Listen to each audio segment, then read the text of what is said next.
Most youth ministry folks would say that the gospel is the center of their ministries, and yet many don't fully grasp what it means to be gospel-centered.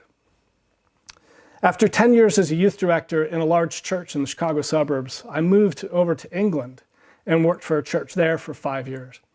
And in the early years that I was there, I kept hearing this phrase, gospel ministry. People just uttered that phrase often. Gospel ministry. They would refer to things as gospel ministry. And after a while, I started scratching my head hearing this and going, what exactly do they mean? Because isn't all ministry gospel ministry? I began to get the sense that they were talking about something more than my definition of the gospel, which was a very simple definition. I began to understand that the gospel was not only about salvation, but about sanctification. The gospel does not just save us, it transforms our lives over time. We constantly need to hear the gospel to keep growing. We never outgrow the gospel. Previously, I viewed the gospel as limited to primarily 4 books in the New Testament. And then I began to see the gospel as from Genesis to Revelation, the good news of God's story of redemption of mankind over time. Gospel centrality means that we emphasize gospel clarity.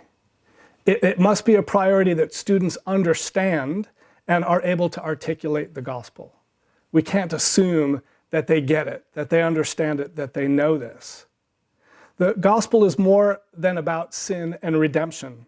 It shapes all that we teach and how we do ministry.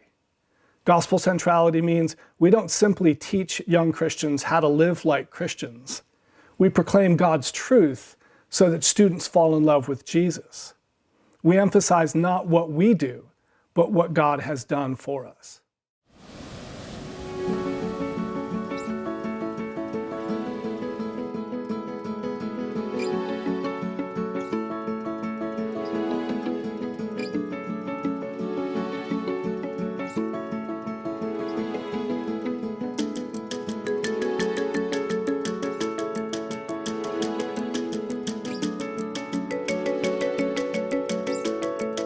You are a part of God's vision to undo all the effects of the fall, to make right everything that is wrong in the world, and to make this earth a perfect place through the preaching of the gospel, through the activity of the Holy Spirit, and through Jesus Christ.